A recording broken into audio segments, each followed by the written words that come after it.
The ship was called the Morrowind, a rust-streaked cargo vessel older than most of the men who worked on her, and from the moment we left port, I felt like she didn't want us aboard.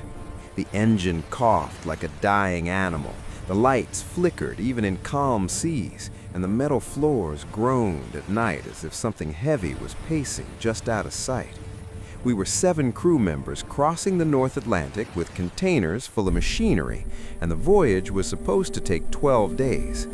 On the 3rd night, the radio picked up a transmission that wasn't meant for us, a low, distorted voice repeating coordinates that didn't exist on our charts, followed by a wet, choking sound that made the hair on my arms rise. The captain ordered the radio shut off, but long after the speakers went silent, I could still hear the echo of that voice in the walls. The next morning, we found one of the deckhands, Luis, standing at the railing, staring into the water, whispering that something was following us beneath the waves, something too big to surface. He didn't remember saying it when we asked him later. That night, the fog rolled in without warning, thick as concrete, swallowing the ocean until the ship felt suspended in nothingness, and the radar began showing shapes moving alongside us, keeping pace no matter how we changed course. The cook swore he heard footsteps in the galley after midnight, slow and heavy, but when he checked, the floor was wet with seawater and smelled like rot. On the 5th day, Luis disappeared. There were no signs of a struggle, no splash reported, just his boots left neatly outside his cabin door, filled with brackish water.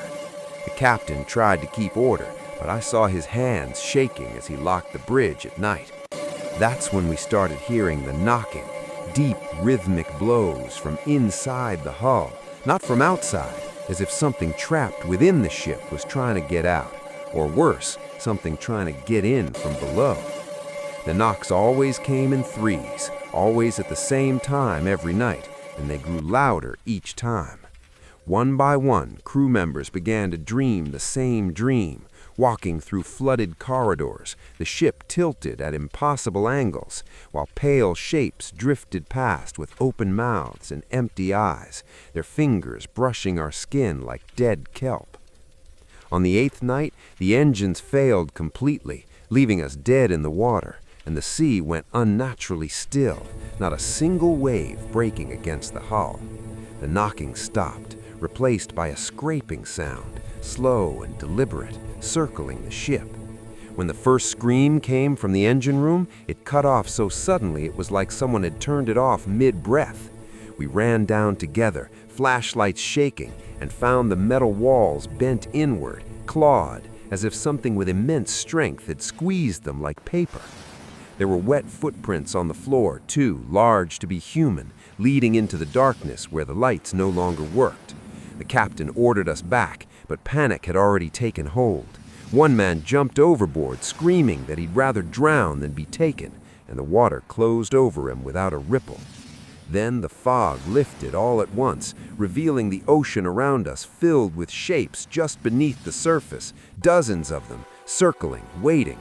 The ship lurched violently as something massive struck the hull from below, and the knocking returned, now everywhere at once, from the floors, the walls, even the ceiling.